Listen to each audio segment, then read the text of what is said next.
Hi, and welcome again to another video discussion on the wonderful world of antique pump organs.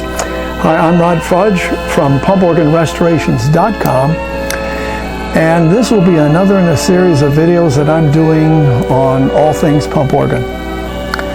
Now, the second most often question asked to me is, how old is my pump organ? Fair question. Now, in order to determine that, we need two pieces of information. One is the serial number, and the next is the name of the manufacturer. Let's take the serial number first. Now, the serial number is always found in the back of the organ or inside the back of the organ. Okay. Now, I'm going to use this fellow here as my demonstrator.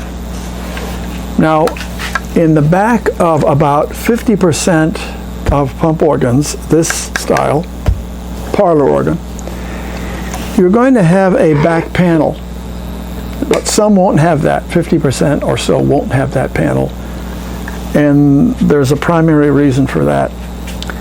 People wanted to get more sound out of their pump organ, so the easiest way to do that is take that whole panel off and just forget about it, and that's what a lot of them did.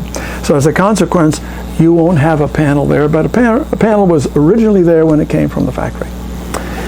So if your panel is gone, in any event, there should be a cross board directly above that opening. Now, on the left-hand side of that cross board, you should find, if it's there, the serial number will be stenciled on, or it will be stamped into the wood. Now, another location it could be is on the inside of the organ, on either side, inside, a paper label, and the company may put the serial number there. Now, if you happen to have an Estey organ, E-S-T-E-Y, who were the biggest, Estey did a nice thing. Every pump organ they built, they put a paper label on the back of the inside on that flat area there, inside.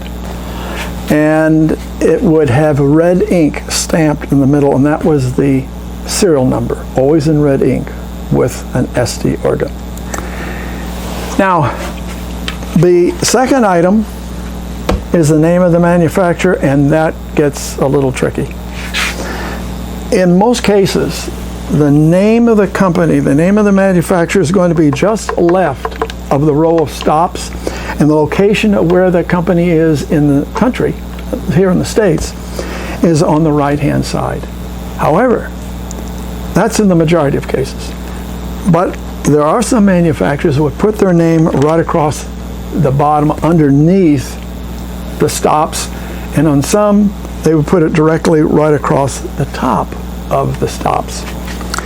Now that's in most cases.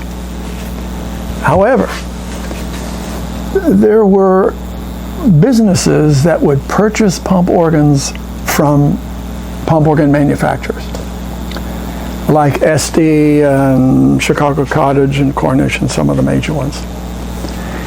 Like a classic one was music emporiums. Now, this was a forerunner of the music store that we have today. And these music emporiums typically sold sheet music right across the pianos, including pump organs, all instruments, everything musical. But many of these emporiums wanted to have their own line of pump organs. So when they'd contact, say, Estey or Cornish or Story and Clark, they would say, okay, we want to buy 20 organs, okay, but we don't want you to put your name on it, we want you to put our name on it. And that's where it gets a little tricky, because if you happen to have a pump organ with a name that is not recognizable, then there's a good chance that you have what is known as a stencil organ in the industry. The industry was very common to put somebody else's name, another organization, another company, on the organs instead of their own. It was referred to as a stencil organ. Now, if you email me the information from the serial number that you got off the back, as well as the name of the company and where they were located, there's an excellent chance that I can give you basically all the information on that organization that survived the passing of time, if that was a real company, a real pump organ company. And I will send you some information if it's not a pump organ company, basically what I'm saying right now. So, two things: the serial number, which we know is typically found on the back, the inside, sometimes across the outside, that crossbar, and you are looking for a 5 or 6 digit number. Now, you will see 2, 3, and 4 digit numbers. In most cases, those are construction numbers that were used by the factories in putting those pump organs together, that particular style of pump organ. So you're looking for a 5 or 6 digit number. Okay. All right, now let's touch on for a second I've covered emporiums. The popularity of pump organs in the 1870s, 80s, and 90s was immense. That's why there were 653 pump organ manufacturers just in this country. Now, the reason for that is pianos are way too expensive. The Industrial Revolution that would be later in the century, 1890s, would pull those prices down for pianos dramatically. And the typical family could buy one of those. But for the most part, in the 70s and 80s and into the 90s, they were just too expensive. Pipe organs were absolutely out of question. Way too expensive. So here now enters the pump organ. Has a real short window in the history of this country and others as well. It's like Halley's Comet. Went across the sky, burned bright, and it was gone. A good 30 years, that was the end of the pump organ. By the turn of the century, pump organ was in a free fall, the market, and people were simply not, they were an antique in the eyes of a lot of people. You had player pianos, you had crank Victrolas, you had all kinds of things that were coming on. So pump organs, by World War I, that's 1917 here in the States, 1914 in Europe and the UK, Australia. And so by the Second World War, there were only maybe a dozen left.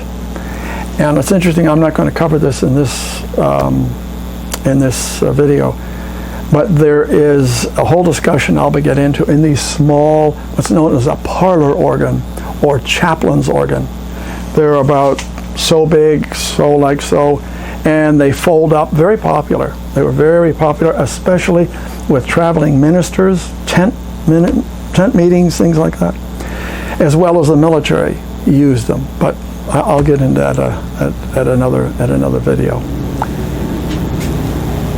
Did my pump organ have a hutch or not? This upper portion is a hutch or canopy, and they would typically land right here on the organ. This is where they would be screwed in. At least one screw on each side, sometimes 4 or 5 in the back to hold it on. Many pump organs no longer have the top section, the hutch, gone. Very common for a hutch to go this way, and the the pump organ, the primary portion of the organ goes another direction. They never hook up again. Now, if you want to determine if originally your organ had a hutch top section, look for a couple of screw holes, one here and one here. That will be the telltale sign that your pump organ indeed had, for a matter of fact, a hutch at one time. And in some cases, pardon me, I'll have some customers who will call and say, well, you know, I don't have a hutch, but you think you can hunt me down one that goes with this model? And in many cases, I can do that. I can track that. I can track that down.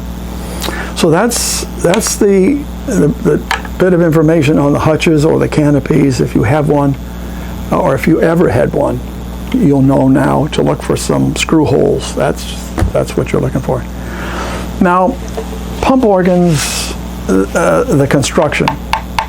These things were built out of oak or walnut. They were premium hardwoods, so they would resonate the sound. But as far as the quality of the hardwood that was available back in that day versus today is totally, completely different. The coloring, the grain in the old wood from that period, absolutely stunning. And when it's finished off, restored, the color just jumps right out. It's just absolutely, the wood today, the hardwoods, the oak, the walnut, those things are on steroids. They have these tree farms and they're plastered with steroids. They're loaded up with pesticides, and I don't even see how they grow at all. But the grain isn't there, the coloring isn't there. It's a totally different creature altogether, different. Pardon me. Well, that's, I think, all I'm going to cover in this video. Talked a little bit about the history of the organ. Again, what you can do to find out how old your pump organ is. Let me for a second before I jump out of here. Now, I mentioned about these emporiums. Now, these are very popular. Major cities would have these large retail, one-level businesses. And you'd walk in and there'd be pianos all around and there'd be pump organs all around. Some places would have more pump organs than pianos. In order for you to work in one of these music emporiums, you had to be able to do three things. Read music, okay? Read sheet music, play both a piano and an organ, and sing. All three. If you didn't, well, you weren't able to do those three, no need to apply. Pardon me. So what would happen? Someone would walk in the store and they are looking for a piece of sheet music. They find it, and then they walk up to the sales clerk, whatever they were called, say, can you play this for me? And they'll simply sit down and away it goes, and then they're singing. And the interesting thing, so many of these people would purchase the sheet music. Some people had just tons of sheet music at home.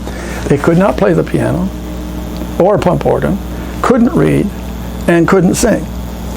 And they purchased them on the hope that someone would come by to visit their home who could play and possibly sing, and that's why they would have them on hand. So some people, I guess, waited a long time before they could hear again what it sounded like. So, okay, we'll bring the curtain down on this. Again, thanks for watching.